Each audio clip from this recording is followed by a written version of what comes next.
Hi everybody, this is Judy at Judi in the Kitchen. Today we're talking about black-eyed peas and how to prepare dried black-eyed peas that you just got from the grocery store. You want to give them a try, you're not quite sure what to do with them.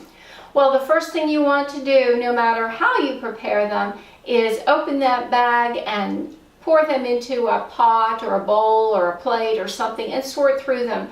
Make sure there's no stones in there or damaged or spoiled looking peas. You want to remove those, but especially look for stones. Once in a while, not very often, they may be in the bag and it does not feel good to chew on a stone. Believe me, I've been there and done that.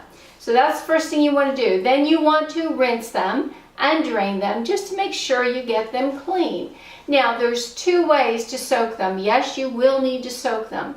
And the instructions are usually on the bag, but it's really not hard to do. There's a quick soak method where you put your sorted through rinsed peas in a large pot, cover them with plenty of water, bring that to a heavy boil on the stove and allow it to boil for 2 minutes.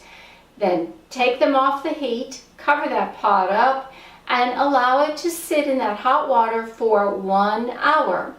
Then take that pot and drain the water off, rinse the peas, put them back in the pot, add more fresh water to it, then bring them to a gentle boil and allow them to cook until they are as tender as you like.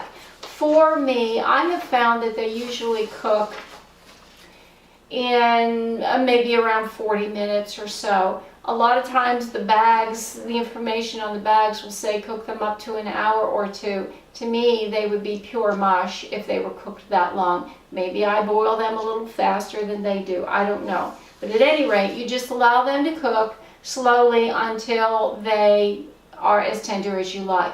Now, the traditional method would be to sort through your peas, rinse them off, put them in a pot of water, cover them with plenty of water in that pot, and then just cover it up and allow it to sit for 6 to 8 hours or overnight.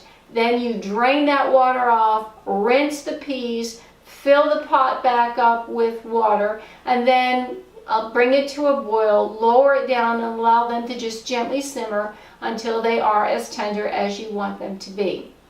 A very important point here on when you are cooking your dried peas, and this is no matter which soaking method you use, do not add salt to the water when you cook your peas, especially early on. It will cause the outer shell on those peas to become very tough, and you'll be cooking them and cooking them and cooking them and cooking them, and they will still remain tough.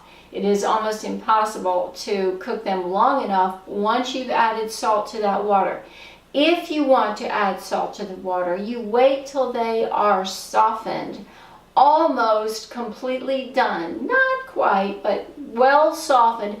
Then you can add whatever amount of salt to that water that you want. And the same thing applies to acid. Sometimes people will add some lemon juice or some vinegar to the cooking water with peas, but you don't want to add that early on either. You want to add that at the end to flavor them.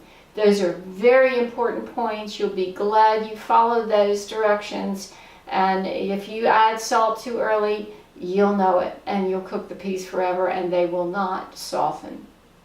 I do hope this helps. This is Judi at Judi in the Kitchen. Bye for now.